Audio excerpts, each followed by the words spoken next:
This is the Beast Mode Developments YouTube channel, so welcome. What can I order my gun?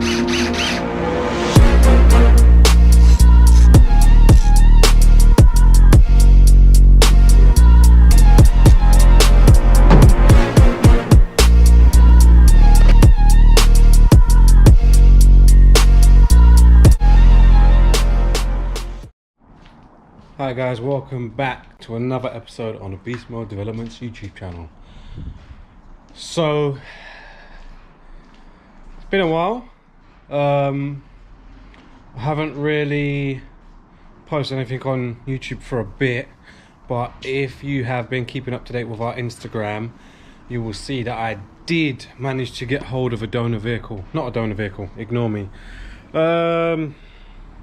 I did manage to get hold of the running gear for my company caddy, the company shop Beast Mode Caddy. This one here, which is sat looking very sad. So I'll show you. I did post a picture up of the engine wrapped up next to the van, and a few of you guys did make guesses. I made it very clear that I really wanted to go with an RS3 engine and running gear, and a lot of you have guessed that. However, a lot of you are wrong. I have gone for a CJX.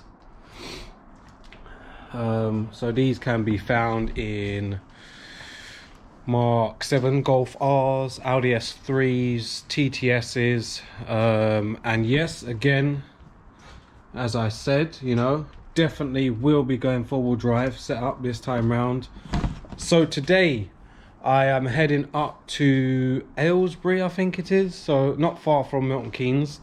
I put a post up on TFSI forum on Facebook the other day, and I had a guy called Tommy reach out to me. So I'm going to go meet up with Tommy today. I'm going to take you guys with me. We're going to go and have a look at the 4-wheel drive setup that he's done on his Caddy. So that's today's agenda. We're going to make a road trip. So here we go.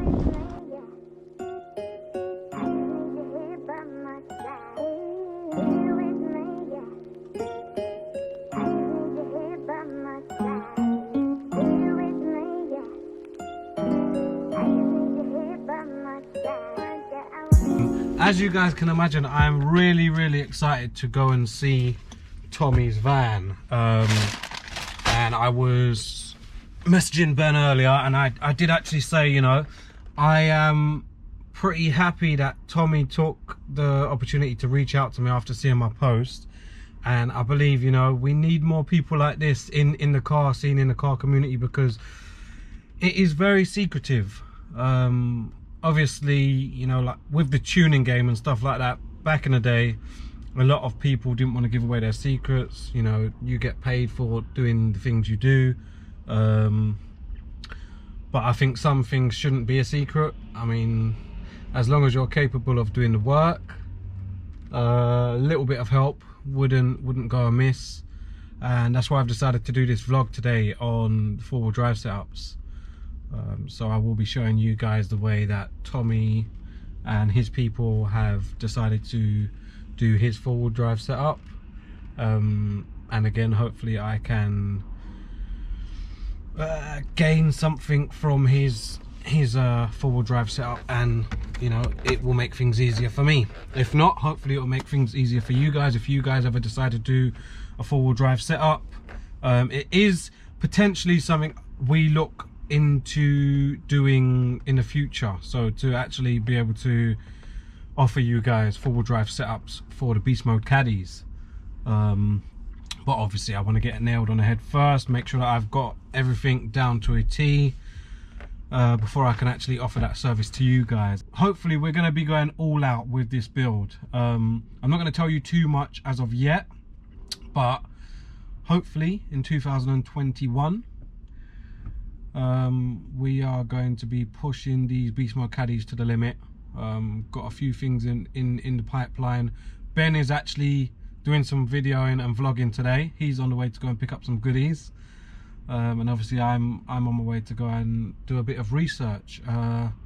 So yeah, I've had a look through Tommy's Facebook page, or the company the company's Facebook page, and it looks like a pretty amazing place. So I'll be happy to show you guys the place when I get there. But yeah, so I'm just gonna eat and then I'm gonna crack on and we'll catch up with Tommy.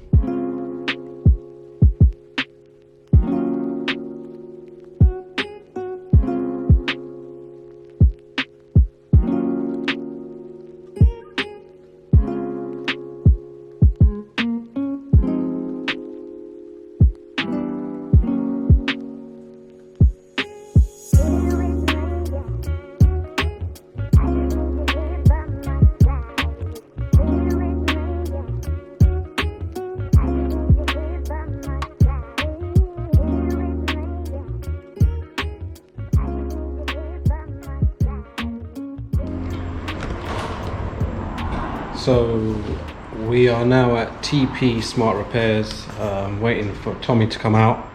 So we'll meet Tommy and then he'll show us around the van and you guys can have a good look of how he decided to do it. Hi guys, I don't usually do this, I'm very nervous on camera, I hate the camera. So yeah, Ash put a post up on Facebook about 4-wheel drive in his Caddy van. And I know exactly what he's going through, so I reached out to him. I said, why don't you pop down and have a look at it. So we're just going to set up the van and we'll show you through it.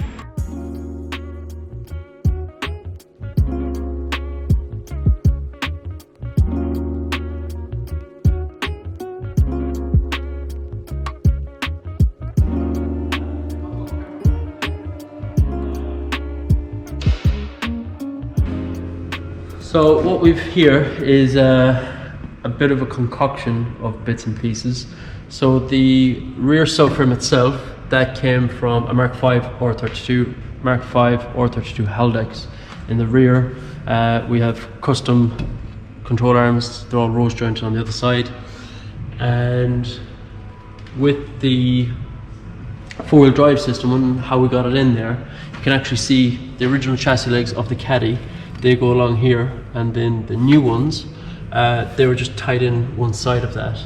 The suspension itself is a Mark II, Mark III suspension. This was just all for temporary fit, just so we could get everything mocked up. But there is a full set of KW going in there. There's a big massive hole there. You're wondering what that is. That's actually the custom fuel tank that was built for it. I get that down, and you can see that.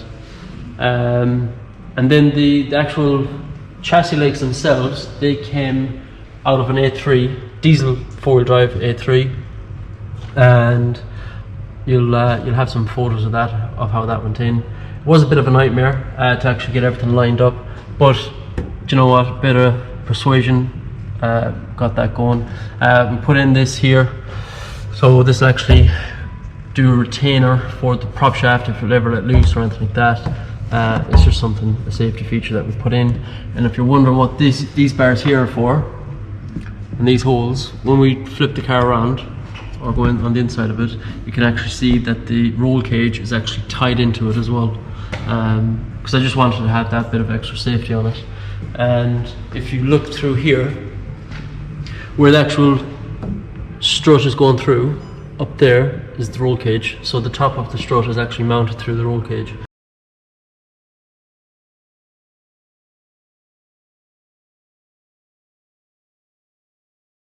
Just have everything locked together so it's nice and rigid if you're doing drag, if you're doing track, or even on the road for simple handling. It's just going to make it handle that bit better. So yeah, there was a lot of time put into it, and the reason why Ash asked me to come down and have a look at it is because he was in the same predicament as well. He didn't know which way to go. I was in the same, so I said, you know what, come down and have a look at it and see if this works for you. There's so many different varieties you can go with. You can cut the floor out. I didn't really want to do that because I wanted to use the back of the van if I'm going to the shop or anything like that. Just something simple as that. And I wanted to keep everything as OEM as I could. And when you look in from behind, you wouldn't really know, apart from 2 strut mounts and obviously the fuel tank that I put in there. Some people, you can actually put the fuel tank through the prop shaft, but I didn't want to do that. I just found it might run into a couple of complications.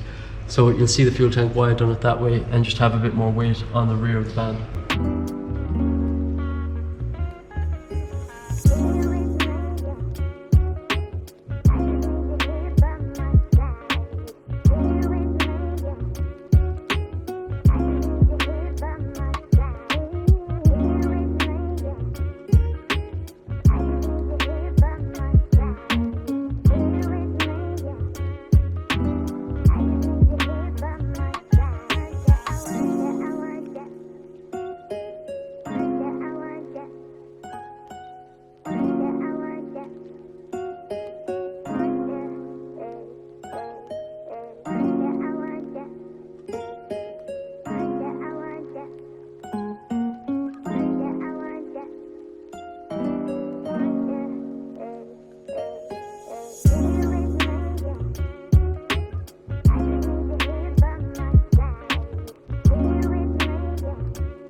Right, so I'm ready to head home now. Big thank you to Tommy down at TP Smart Repairs. I really do appreciate allowing me to come in and do a bit of filming and checking out your 4-wheel drive setup. No doubt me and Tommy will be keeping in touch over the next few months. Definitely feel like I've made another friend. So hopefully, guys, we're gonna see some of these details that we checked out today come in handy. So Tommy's using a Mark V R32 rear subframe setup, whereas I'm going to be using a Mark 7 Golf setup. So there may be slight differences, there may not. Obviously we know that VW and Audi, or most of the VAG stuff, is interchangeable, and they do make things easy for doing the swaps in regards to certain things anyway. So I am hoping when we finally get around to making a start on R1, or on my one should I say, that we can get the ball rolling and sorry guys, that we can get the ball rolling and make as much progress as possible with as little headache as possible. But yes, keep your eyes peeled, guys. Please give a thumbs up to this video, drop a comment, please share, like and subscribe, people, and hit that notification button. We will catch you soon. Peace.